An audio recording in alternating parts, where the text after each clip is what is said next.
Hey everybody, welcome to Pop Culture Philosophers. I'm Rockin Robbie Billups, and it's time for the weekly comic book review.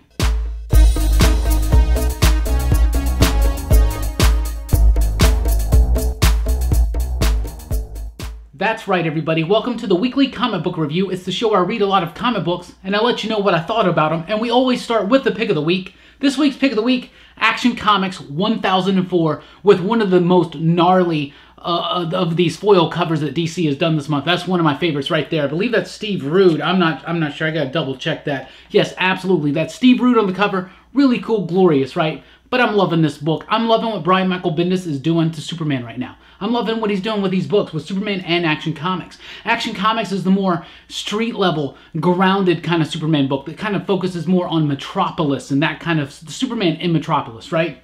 This is a great issue with artwork by Ryan Sook. A fantastic job on the artwork, beautifully paced, perfectly rendered, perfectly captured, perfectly composed. Every single bit of this, the panel composition, the dialogue, everything rings true. And when Bendis came in, he kind of didn't make a lot of fans because he took Jonathan and Lois off the board. And in recent issues, Lois has come back on the board, but the relationship question is kind of up in the air. What's Bendis going to do about the Lois and Superman relationship? It gets addressed in here. It's going to be a different take on it, but I'm down with it. I think it makes sense. There's some really personal moments here. Some moments that just absolutely ring true, and that's something that Brian Michael Bendis, especially when he's teamed up with a talented artist like Ryan Sook here, one of the things that he does so well is just captures these little nuanced moments of emotion, and he captures them from Superman. What can break Superman? Lois Lane can break Superman. One of my favorite Superman movies is Superman Returns. I know that's not a popular opinion, but that's how I feel, because I feel in that movie, Superman,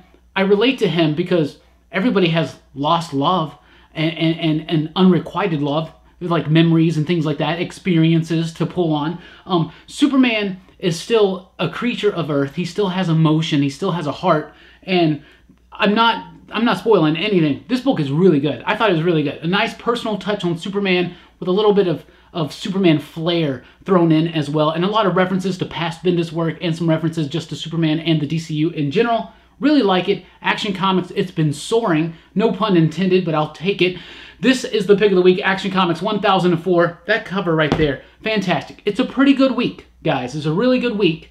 This week in comic books, Action Comics just kind of stood out above and beyond the rest for me. What else we got? We got Silencer, number 10 out this week. It's one of the few New Age of Heroes books that I'm still reading. The other one is Terrifics, and we'll be talking about that in just a minute. But Silencer has been a pretty fun story. You got decent artwork in here by Patrick Gleason. A good story. This is the Dan Abbott one, right? It's totally escaping my mind right now. I'm pretty sure this is the Dan Abbott one. Yeah, absolutely. This one's pretty fun. I like it. I like this character. Her powers doesn't really make a lot of sense, but it's a cool, interesting story that's about Leviathan. It's about Talia al Ghul. Some really cool developments there, and a really neat, nifty foil cover right there. Detective Comics 991 is out this week. This is all right. It's a decent fill-in, I guess, but it's not my favorite James Robinson story. It's not my favorite Batman story. It's not my favorite Two-Face story. It's not my favorite Batman Two-Face story by James Robinson, but it's okay. It's got a highlight of this issue is the artwork by Carmine Dijon-Domenico. Really like the artwork, very dynamic. But ultimately, this issue just kind of boring, exposition-y, kind of just explaining what's going on in the story, and it's not really thrilling. This is kind of a bridge between the Outsider setup that Brian Hill did and Peter Tomasi coming on to take this book to 1000 and beyond. Very excited for that. Titans number 28 is out this week. It's a Drowned Earth prelude tie-in, and I will tell you this. If you are the most hardcore Tempest fan, like Aqualad, Garth, if you're the most hardcore Tempest fan, then read this issue. Otherwise, you can skip it. It's not really necessary to the story. The Aquaman tie-in from last week was kind of necessary, but it was kind of just the same events from a different perspective from the Justice League event that's going on right now, Drowned Earth. The Titans one, though, if you're a completionist, go for it. But ultimately, this issue was stagnant. Didn't really do anything. It was out of nowhere. You felt lost. You felt confused. It felt like this book was kind of just jammed in to Drowned Earth out of nowhere. I don't know. But I haven't been keeping up with Titans. But I didn't really like that one, and I would recommend that, you know, it's not really that necessary. Justice League Odyssey number 3 or 2. 2 is out this week. Should be like 3 or 4 by now. Justice League Odyssey, the much delayed Justice League Odyssey number 2 is finally out this week, and I was really excited for what Joshua Williamson was going to be doing on this title, but ultimately, so far 2 issues in, I'm not thrilled. I'm not excited. I'm interested by this new take on Darkseid. It seems like a Darkseid with a little bit of flair, a little bit more flair, a little bit more personality, if that makes sense. I love Darkseid. Darkseid is. Right? But anyway, Justice League Odyssey just not doing it for me right now. I'm not liking Azrael in here. Jessica's kind of underused. I just don't really like the characters. They're not merging. They're not meshing. It's cool to see Cyborg in this leadership role in the Justice League, and I think that's really neat and nifty. Like I said, I think this is an interesting take on Darkseid, but right now, 2 issues in, this book hasn't grabbed me yet at all. Unfortunately, neither has really the Justice League Dark. I mean, it's all right. I like it. I like it better than the Justice League Odyssey right now, but it hasn't really reached in and grabbed me quite like the, the parent book Justice League by Scott Snyder's doing right now. This is The Witching Hour Part 4, Wonder Woman number 57 out this week. It's the next part of The Witching Hour. And don't get me wrong. I think Justice League Odyssey is a well-done book, but it's not really that exciting. It's not really grabbing me. I know a lot of people are loving Justice League Dark and The Witching Hour, and I think elements of it are cool, but right now I'm just not really feeling it, not really getting into it. But sometimes with James Tynion's work, especially with Detective Comics, it turned out that I loved his run on Detective Comics at Rebirth, right? Loved it. Thought it was fantastic. But when I first started reading it, I fell out of it like 4 to 5 issues in. Went back, got caught up, reread it, and was thrilled all the way through. So I feel like something similar is going on here. But The Witching Hour to me is just like a little bit just... this whole thing just feels like out of nowhere, just kind of rushed, just kind of coming at you. Like I don't get the direction of Justice League Dark quite yet, because it feels like it just got rushed into this Witching Hour event. But I don't know. I think I'm one of the only people that's really feeling that right now. Flash number 57 is out this week. I didn't arrange my DC Comics apparently in the order I wanted to talk about them. I got really surprised when the second book I talked about was Silencer, but I'm going with it. Flash number 57 is out this week. A really cool, nifty color by Dan Moore. It's kind of cool and Halloween-y centric. Basically, what's going on at Flash right now is ever since the Flash War, these new forces have been unlocked. There's not just the Speed Force, there's the Sage Force, there's the Still Force, there's the Strength Force, right? Some of these things have been alluded to and talked about directly over at Scott Snyder's Justice League, along with James Tynion a bit, and Williamson's kind of in concert with those guys, like working out what's going to be happening with the future of Justice League books and with the Justice League characters. The Flash, I think, is going to deal a lot with that. He's about to embark on a Force quest, but this little chapter in this whole Force bit right here, so the Strength Force story I was really into. The Sage Force story, it's a little unclear exactly what the Sage Force is, what it does, what its power is. I don't know, at least to me it felt a little bit confusing. I didn't like the Sage Force bit as much as the Strength Force bit, but I'm really excited to see what's coming up in the Force Quest book. I think Josh Williamson has been doing a really good job of Flash so far, even though 57 to me is just a little bit of a down note. Terrifics number 9 is also out this week from writer Jeff Lemire. This is basically his Fantastic Four book over at DC, and it's even got their own Doctor Doom, and it's really nifty foil cover. It looks really cool. This book has been fun. It's a nice, fun, pulpy adventure type thing. It brings in Tom Strong and those characters, so that's exciting. I was a huge fan of ABC back in the day. Alan Moore's work on Tom Strong is some of my favorite work from Alan Moore, so I was really excited to see these characters in here. When I read this book issue to issue, it feels thin. It doesn't feel super grabby or nothing like that. Some issues here and there, though, come across as brilliant. This issue is all right. It's pretty good. It's got some nice little bits in it, right? But when I was rereading it and those Walmart DC specials or whatever, like, it really kind of like felt a lot better and smoother on the second reread. So I'm excited to go back and get re-caught up and reread some terrifics. But right now, like, it's a good book. It's classic feeling. It's pulpy. It's fun. But it doesn't have the impact I think it will have on the reread. Books of Magic number 1. So the Sandman Universe books have kind of been not really working for me. The Dreaming is all right. House of Whispers didn't do it for me. Neither did Lucifer. I found that one a little confusing, though at times compelling. This one was pretty good. I really liked Books of Magic. I've always been interested in this character. I like the original Books of Magic series by Neil Gaiman. This is basically Harry Potter, but a more adult version of Harry Potter, and like the original OG Harry Potter. But I like the character of Tim Hunter. I'm excited to check this one out. It's a very brisk book. It's very loose with its pace. It's just fast. It just blazes right through it. And that's it's a quick read, but it's pretty good. There's a little bit there. Some of it's a little melodramatic, a little too on the surface. But ultimately, the artwork and the script and everything combined makes, to me, my favorite debut from the Sandman universe. Or should I say, the new Sandman universe. My favorite debut has been Books of Magic #1. I really like that one. Let's skip over to Marvel. Marvel's got Black Panther versus Deadpool. I'm going to tell you guys, this was almost the pick of the week, and I'm almost ashamed to say it. You guys know how I feel about Deadpool. Not usually the biggest fan. This book was good. It's written by Daniel Kibblesmith. He's been blowing me away before at times on books, for instance, like Quantum and Woody. When that book first started out on the relaunch, it was more than just foil covers. It had a really nifty story. Really cool stuff. Kibblesmith also blew me away on a recent Lockjaw miniseries. Moment of silence for Lockjaw. But Black Panther versus Deadpool is really fun. I really liked it. It's got Ricardo Lopez Ortiz on the artwork. Really fun artwork, very dynamic, very free-flowing, very graffiti-like. I really do like this. Deadpool's not too distracting. Black Panther is solid. It works exactly how it should be. Deadpool breaks that fourth wall and beyond. He breaks the page barrier. He's coming right at you. He knows this is a comic book. He's talking about Black Panther getting top billing, all that stuff. Deadpool fans are going to love it. Black Panther fans, I think you're going to love it too, because they keep the character of Black Panther, Shuri, and the Dora Milaje and all that. It's all intact, but it fits in this Deadpool story that's really fun, interesting, really cool, unique artwork. And this week I'm looking for something different and unique. Black Panther versus Deadpool is that mainstream, different and unique for this week. Another one, though, that really is X-Men Black Juggernaut #1. These X-Men Black one-shots, I wasn't expecting anything out of them. I thought the one that I would actually be the most excited for would be the Chris Claremont Magneto one. And it was interesting, and it was cool. But all of them so far have been really good for me. I really liked it. Mojo was fun. Mystique was a good book. Juggernaut is a great book. Almost another contender for the pick of the week. This was really, really cool. I don't think a lot of people are going to jive on Sean Crystal's artwork.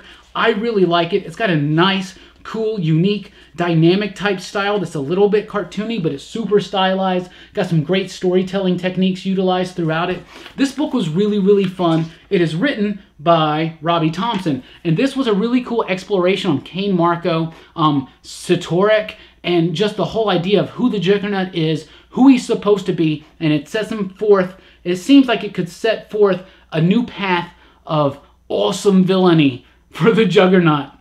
Righteous villainy. I really like this book, thought it was really cool. And once again, you got this Apocalypse story that's in the background where they're basically de-evolving Apocalypse, and now we get a little bit of a twist here in part 4 or 5 of that tie-in that's been going through all these X-Men Black books. I'm really excited about it, and I think when Nadler and Thompson come over and take over X-Man, I think some of this Apocalypse stuff might bleed through, or at least I hope so, because I like this interesting idea with Apocalypse. It would be a shame if this was all it was, because I think they're setting up something. X-Men Black has been a big surprise for me. I've been enjoying each and every single one of those. Infinity Warps, arach-knight. So, you guys know, at first, I loved Infinity Countdown. I was digging Infinity Wars. I thought it was really, really good. Then the whole merging and the Soul Gem thing happened, and it kind of got a little silly for me, right? Now, I get that they're kind of like what-ifs. What if Doctor Strange and Captain America were the same person? What if Iron Man and Thor were the same person? It's interesting ideas for a what-if, but it's distracting to me. It's detracting from the main story over at Infinity Wars and making that event feel less impactful, less important, and just feels a little bit more silly. That being said, arach-knight #1, I loved this issue. It's a merging of Spider-Man and Moon Knight, and it works, and it's fun, and I really, really did enjoy it. It's written by Dennis Hopeless, with penciling by Ale Garza and Victor Alazaba on the inking, and Ruth Redmond on the coloring. Really like the artwork, really like this interpretation of the character. This reads like one of the best what-ifs you've ever read. I really enjoyed this one. I thought it was great. I know I've been down on these Infinity Warp stories.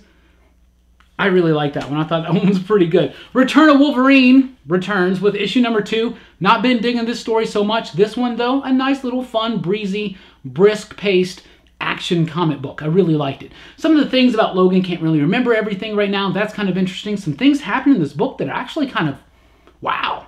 I can't believe, I mean, I kind of feel that, right? But ultimately, this whole Return of Wolverine thing, I feel like it's just been lasting a little bit too long. You got Declan Shalvey here on the artwork, filling in for Steve McNiven. Couldn't quite apparently keep up the pace. He's only going to do the first and the final issue, and there are going to be delays even more. But we do have issue 2 out this week. It's Shalvey doing the artwork. It's nice. It's clean. It's brisk. It's got a nice brisk pace to it. It's a good action comic. Ultimately, though, this whole story about Persephone and all that stuff, it's not very interesting to me, but the end of this issue does set up a very intriguing and fun issue #3. In fact, the issue that we've all been waiting for comes next. Spider-Geddon #2 is here. When Spider-Verse happened, Spider-Verse first happened, I kind of combined that into one thing. When that first happened, I thought it was all right, a little override. I didn't even finish the story, right? So it's about the inheritors. They're like these totem vampires. It's Moreland from the J. Michael Straczynski run of Spider-Man, and he's got a family, and they hunt down all the different Spider-Men and women type characters throughout the multiverse, right? And now they're loose again. And so you got Dr. Otto Octavius, or former Dr. Otto Octavius. You got Superior Spider-Man in here. You're going to have all these different versions of Spider-Man. Spider-Ham. You got Mayday Parker, Spider-Girl, now Spider-Woman from the What If comic books and the M2 line back in the day. That's really fun, exciting stuff. I think it's neat. Spider-Geddon, to me, has been a really fun book so far. I loved issue number 2. I thought it was great. It gets a little messed up because some of the Edge of Spider-Geddon stories and some of the number 0, it all happens in between, and it'd be cool if we could have read these stories unfold in the natural order that they were supposed to happen in the story. Instead, we get bits and pieces here and bits and pieces there, and it feels a little disjointed because of that. Now I feel like I missed out not reading the last issue of Spectacular Spider-Man, for instance. I definitely want to check that one out now. But Spider-Geddon so far has been fun. It's got a nice pace to it. It's really fun, very action-oriented, and it's utilizing some different elements of the Spider-Man mythology. I know Spider-Verse kind of wore down on me, but already there's been big deaths, there's been big moments, it's been fun stuff. Spider-Geddon number 2. Pretty nifty. Spider-Girls, because Spider-Geddon leads into this miniseries, Spider-Girls, and this is going to be Mayday Parker. It's going to be this version of Spider-Girl, who I'm not that familiar with, but I know she's like mystical or something like that. And this is the Spider-Girl, now Spiderling, I don't know, whatever, from Renew Your Vows, right? So Renew Your Vows fans, don't skip out on this. You're really going to like it. But this one was written very well by Jody Houser. Andres Guinolet on the penciling. Fantastic stuff. Triona Farrell, every time that name is on the coloring, it's fantastic work. Spider-Girls was actually really good. I wasn't really anticipating Spider-Geddon to be something I was going to be that into, much less the tie-ins. Spider-Girls number 1 is very cool. We got another tie-ins coming soon. It's going to be written by Christopher Priest, but right now, I like the spotlight on these characters. I was a big fan of Mayday Parker back in the day. That What If, and then the subsequent ongoing series by Tom DeFalco, Ron Frenz. Fantastic stuff. I love that stuff. Spider-Girls is pretty cool. I think you guys should read it. Really cool. Spider-Gwen then, therefore, relaunches because of Spider-Geddon, right? So Spider-Gwen Ghost Spider, because now they're trying to rebrand it Ghost Spider. Whatever. I think that's a cool name. I think it's a better name than Spider-Gwen. Still a cool costume. Reading this book, it starts off right before the events of Spider-Geddon number 2, then it jumps right into Spider-Geddon, and then the ramifications of what happened to Gwen in Spider-Geddon number 2. So read this one after you read Spider-Geddon number 2, but I really like this. None of the Spider-Gwen books have really grabbed me too much. I think they have a great sense of design.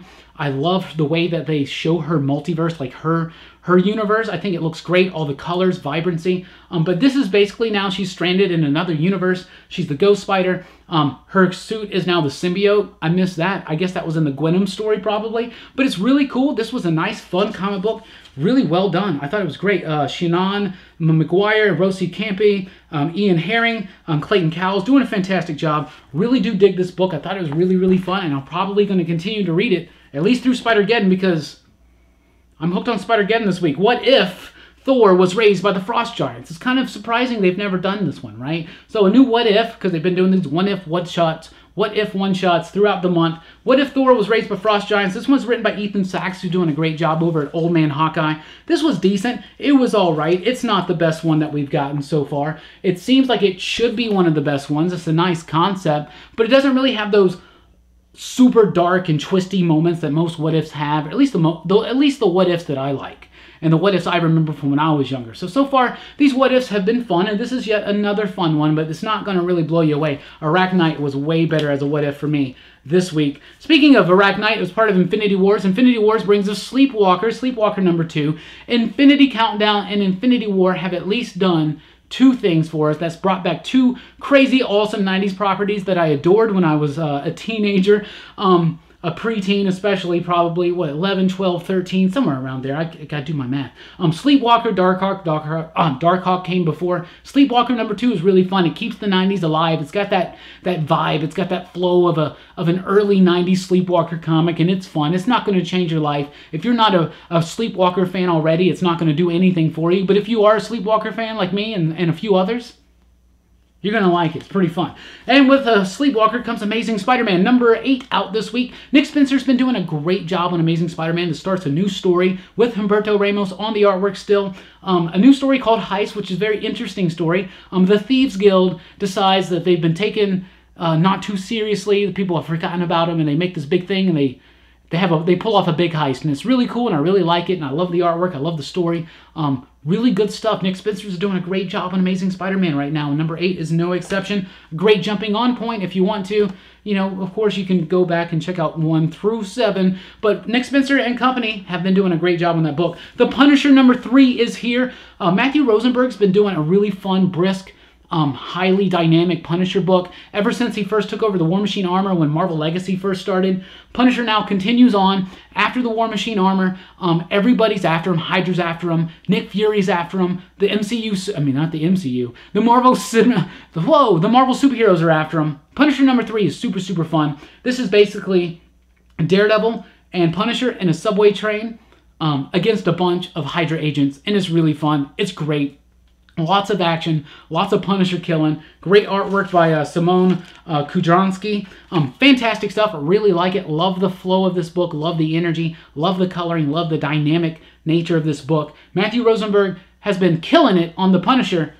No pun intended. The Century number 5 is here by Jeff Lemire. I believe this is the final issue of the Century. I don't think any more have been solicited, but it's a neat little conclusion to this story that Jeff Lemire's been doing. He started with Kim Jacinto. We got Joshua Cassara on the artwork in this one, and he just kind of keeps up that high dynamic pace that was set by Jacinto, rides it along to the finish. An interesting setup to where Century is now in the Marvel Universe and how that could affect them in the future. I really liked this book, thought it was really solid. Century number 5 out this week. From Aftershock Comics, we got a new one, Dead Kings number 1, from Steve Orlando, Matthew Dow Smith. I love the artwork. I thought it was really good. It's got a nice sense of using composition, using the light, using the shadows. Really cool stuff. Ultimately, an interesting story once you start thinking about it after you read it, but while you're reading it, it's a little confusing, a little hard to get into, but some neat stuff. It's kind of like a twisting of some Russian folklore type stuff, set in more of a post-apocalyptic punky type thing. That's at least what Steve Orlando said in an interview. But Dead Kings number 1 was intriguing, but ultimately it didn't super grab me in. I feel like Steve Orlando is someone I got to read in big chunks. But ultimately, this first issue didn't really do that much for me. Also from Aftershock Comics, Baby Teeth number 13, a severely underlooked Donny Cates book on the shelves right now. Baby Teeth is basically the story of the Antichrist baby. And this story's been done before, right? But it's never been done like this, with a zany nature, with a serious nature, and it's just merged and mixed together perfectly. A great script, great artwork. I really got to highlight Gary Brown's artwork. It's getting better and better. The coloring is fantastic by Mark Engelert. Just love this book. Love the direction the story is taken. It did not go near into the direction that I thought it would. That really astounds me, especially from Donny Cates. He's doing a great job. Baby Teeth is that Antichrist baby post-apocalyptic or pre-apocalyptic story that you've been itching for that you're not reading. Baby Teeth, read it. I think it's good. Also from Aftershock. We were talking about this on the live stream last Sunday.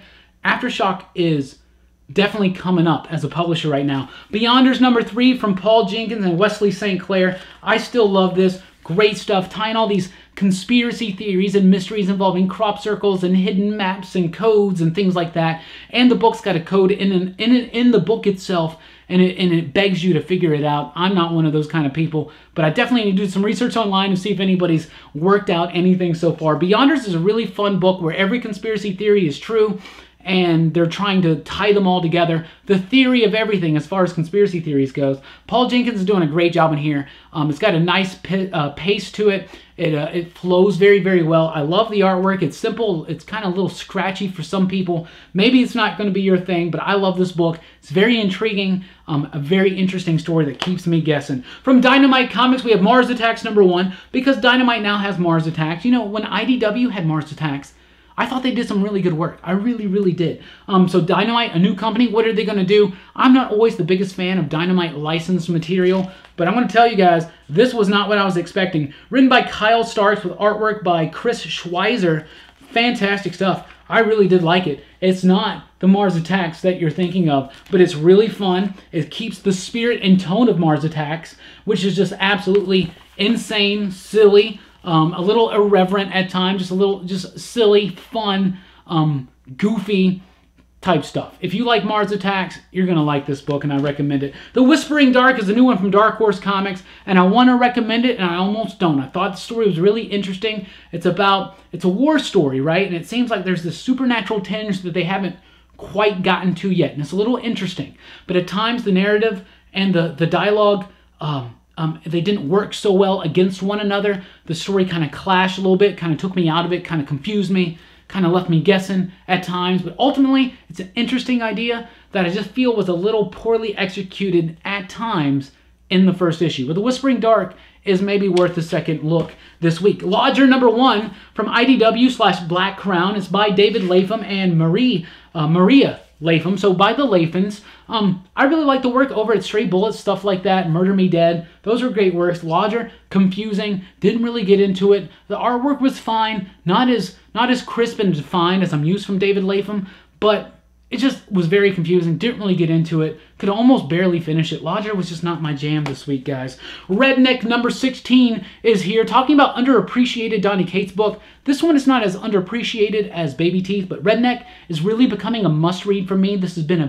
It's becoming a very fantastic vampire story, and at first it just seems like something that should have just been a mini-series, with characters that wouldn't really last beyond 5 or 6 issues. But these characters are very intriguing. The world that Donny Cates is building up is fantastic. Esther's artwork is great. It's different. It's unique. It's stylistic. It's rough.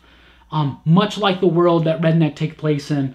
I love this book. I love the coloring too by D. Kniff. Fantastic stuff. Redneck #16 out this week. Also from Image Comics, Burnouts #2 is out this week. Saving the world one puff at a time. It's about these burnouts, right? So by smoking weed and drinking beers and just partying and causing chaos like that, not causing chaos, just doing drugs and drinking alcohol, things like that, you can now see beyond the hidden disguise of the aliens. The aliens are all over the place, and you can only see them if, like in They Live, you put on the shades, but in Burnouts, you smoke a doob, right? So it's an interesting idea. It's fun. It's a nice, fun, brisk comic book. Nothing's going to change your life, but I do think it's well done, well executed, and an interesting concept that could very well turn into something in the future. So you might want to check out Burnouts right now, because that is itching for at least a Comedy Central TV show, right? Vampironica #4 is here. This is basically what if vampires came to Riverdale. It's the Archie horror universe. They've done zombies, they've done witches, they've done werewolves, now they're doing vampires. Vampironica is really good. The only drawback on issue 4 is that Greg Smallwood does not do the artwork, but the artwork is done by Greg Scott. And it's done pretty decently. The coloring and the shading and the atmosphere is the same as Smallwood's, so it's like just a mirror universe of the previous 3 issues. But typically this book is solidified by great artwork and a neat, fun little story involved in an Archie horror universe. Like I said, Veronica becomes a vampire, and there's a vampire trying to take over Riverdale, and it's pretty fun. It feels like Fright Night, but it's in that Archie universe. I really highly recommend this book. I do like it. The artwork is not as good in this issue as it typically is, but it's pretty fun, and you do have that Francisco Francavilla cover right there. So that's what I read this week. I also want to point out 2 trade paperbacks that came out this week. Isola Volume 1 is out this week. This is one of my favorite books of the year by Brendan Fletcher and Carl Kerschel. Fantastic fantasy book with just beautiful, luscious, glorious artwork. If you haven't read it, excuse me, this is your chance. Isola #1 out right now for $9.99 from Image Comics. From Boom for $17.99 we have Abbott, the complete series right here by Saladin Ahmed, Sammy Cavella, and Jason Wordy. I love this book. Another one of my favorite books of the year. Love the artwork. It's a hard-edged 70s Detroit journalist detective type story with a supernatural tinge about it that does not shy away from that supernatural tinge. Really like Abbott and Isola, both these trade paperbacks out this week. I'll throw links to them down below if you want to check them out and help support PCP all at the same time. So thank you guys so much for checking out the video. That's what I read. That's what I thought about it. What did you read? What are you going to read? What are your favorite books? What did you read? What's your pick of the week? Let me know in the comments down below. Love talking to you guys about comic books, and if you want to talk to us about comic books more, join us over at Facebook at the PCP Army. That's where we gather, me and other members of the excitable PCP crew and our fans, friends, followers, and family. We all get together and we talk about comic books, movies, music, pop culture, sports, whatever you want to talk about, that's what we do. We also do that on live streams every Sunday night, so you might want to check those out. Not one this upcoming Sunday night, but they're most Sunday nights. Anyway, thank you guys so much for checking us out. Please do like, share, and subscribe, and check us out at popculturephilosophers.com for podcasts and a whole lot more. I've been Rockin Robbie Billups. Thanks for rocking with us. Keep on reading.